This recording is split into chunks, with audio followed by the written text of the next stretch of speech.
we move on to talk about Liverpool.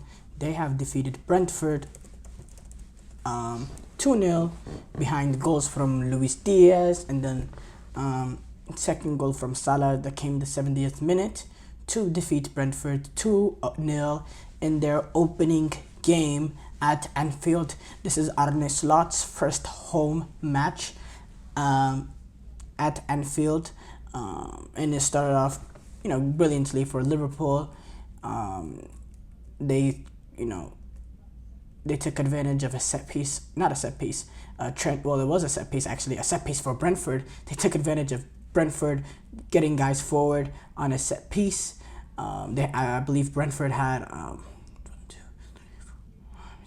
So Brentford had 7 guys in the box in an early set piece, and they had 9 guys, sort of around the box. So you had 2 players sort of a yard outside of the box, and Liverpool were able to get a clearance from Konate, who sort of, if you're thinking about it, sort of has a bad clearance initially from Konate, because as a center half, as a defender, on a set piece, on a corner kick, you're always taught to head it, near the to not head it in the middle, to sort of head it towards either the touch line on either side.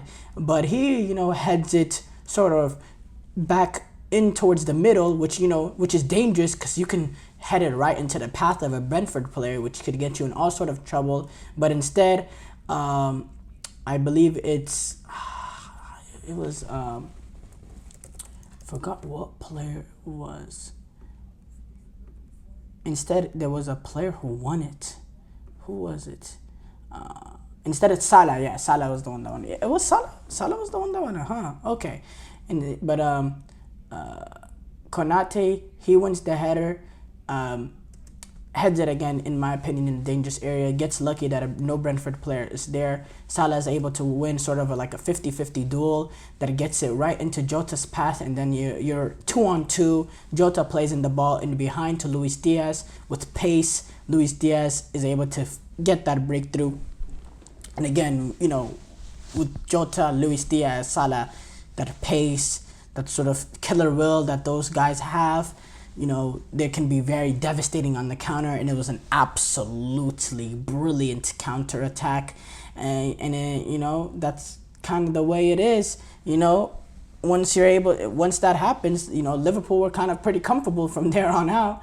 They controlled the possession, they played some good football, they had different units, routines in terms of being able to attack. We see the differences of Arne Slot team compared to a Jurgen Klopp team. They have a sort of, different way of going about it in terms of trying to get that breakthrough, a little bit less emphasis on pressing and more emphasis on being able to create in terms of just through general possession, still playing with the sort of, not playing slow sort of football, but playing with pace and energy and moving the ball quickly and having, really making runs with sort of dedication and effort. And yeah, I think Brentford, they had an opportunity in the 31st minute. It was a great opportunity off a set piece. But apart from that, couldn't create much from open play and really struggled to contain Liverpool in terms of, how fast they were moving the ball. I thought they struggled to get in around the ball. I think Liverpool had a few opportunities there to really make this game, not as close as what it was. But Brentford, they did have a few opportunities here and there. But overall, Liverpool, they just created so much. And that goal that came in the 70th minute, to be honest, it was coming for a little bit now, because Liverpool, they were able to create a lot of decent opportunities.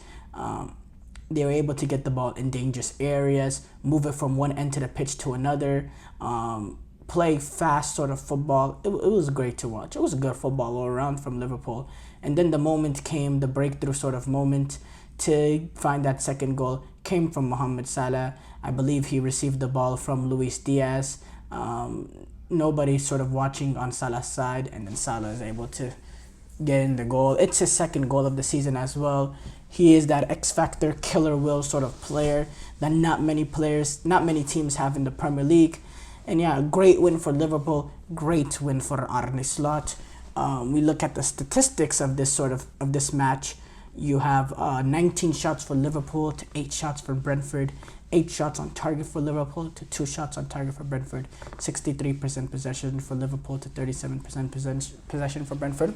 And it's a great start because there's a relative unknown for Liverpool in terms of how they're going to look under Arne Slot. We did have a relative unknown, if we have to be fair. We didn't know how this team was going to look like. We didn't know if they were able to continue on the momentum that Jurgen Klopp had with this sort of new look Liverpool team last season. We didn't know if they were going to look as threatening in terms of being able to create the chances that they were able to create under Jurgen Klopp. We didn't really know what style of play we'll see, but I'll tell you what, Liverpool fans are excited now watching this because this is the sort of style of play that they love. This is not boring. This is not pragmatic. This is not sort of when you think about the Dutch football way, the 1,000 passes, tiki taka. I spoke about this podcast before the overlap podcast where Benitez was on. We did a segment a few days ago talking about his comments on Gerrard being the best player he coached. He also had a statement saying tiki taka is a waste of time, and I wouldn't say it's a waste of time. I mean, Spain won the World Cup and were the greatest national team of all time playing tiki-taka. But tiki-taka has its flaws, and tiki-taka can be very, very boring sometimes. Sometimes passing the ball to death can be really, really, really boring. But this is not that. This is a very fast, they move the ball very, very fast. They're not afraid to take on a little bit of risk in terms of the pass choices, playing that ball in behind, moving it from one end to the pitch to another, moving it in a quick manner, not being slow with it. So, yeah, I'd say good performance for Liverpool. We do shift, though, to this Chiesa report. Federico Chiesa, who's been pushed out by Juventus. He's not involved in the Juventus sort of project under Thiago Motta. They've allowed him to seek permission. And Liverpool, they are considering a move for Chiesa. Obviously, the transfer deadline is this Friday, and they know that Chiesa is available. It's reported that his evaluation is only around, 14 million or so.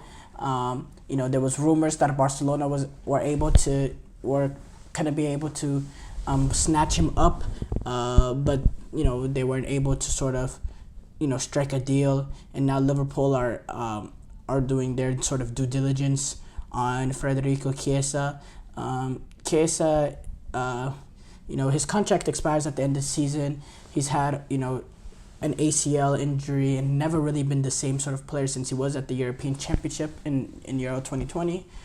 But look, what he has done though, specifically at the European Championship, he has shown signs of being a brilliant player, a direct player, has good end product, is able to take on a man and strike a ball, has real good ability in terms of, he's a sort of player similar to Salah, similar to Jeremy Doku, similar to Savinho, very direct, makes it a struggle for fullbacks to contain him one-on-one because of the pace and because of the ability and because of his directness, and he'll fit in sort of Liverpool. He'll be very similar player to Salah if he's able to play the way that he was, if he's able to get back to his best. But the player that we've seen at Juventus since then, he's looked a little bit, he's not looked as, as threatening in terms of, in terms of attacking the fullbacks one-on-one. He doesn't scare fullbacks like he did before